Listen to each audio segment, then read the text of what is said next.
Daan ka sa cafe. Ililibre kita ng kape, okay? Sige. Una na ako. Okay. Bye-bye! Buti, walang tinamaan. Kung meron, lagot ka sa akin. Sinabi kong kumain ka. Nakakain ba si Lola? Isa pa, magpagupit ka nga ng buhok. Ang sagwa ng itsura mo. Ha? Cool hairstyle to, kuya. Pagupit na. Lola, si kuya, oh. Kain na. Hanap ko siya. Ako? Oo. Natamaan niya ako kanina. Nakatama yung kabayo? Hindi totoo yun, promise kuya. Hindi yung kabayo. Siya yung nakabangga sa akin. Dahil doon lumipad ang phone ko at bumagsak sa lupa. Nasira tuloy. So, yung phone mo, anong sira?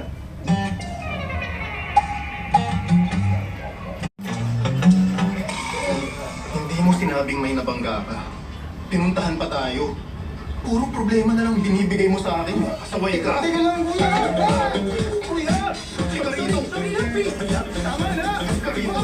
Lumagan ka! Ika sa akin! Kuya, huwag mo na mo pa yun! Sorry na nga! Ika rito! Kuya, wag ka! Ito na! Sana sa kuya mo! Ito mo naman siya!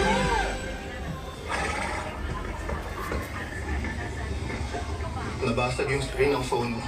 Hindi na bumubukas. Gusto mo ba palitan namin ng screen o bilhan ka ng bago? Palitan niyo na lang ako.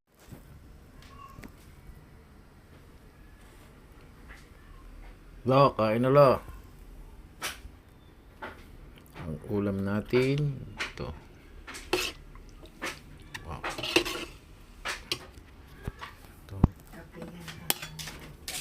Ayan. Okay. Kakain ng lola. Siyempre, hainan natin. Ah. Anong gusto mo? Ano natin? Tayo mag-alaga sa lola natin eh. Tama na yan. Sakto na. Walang pili ang lola.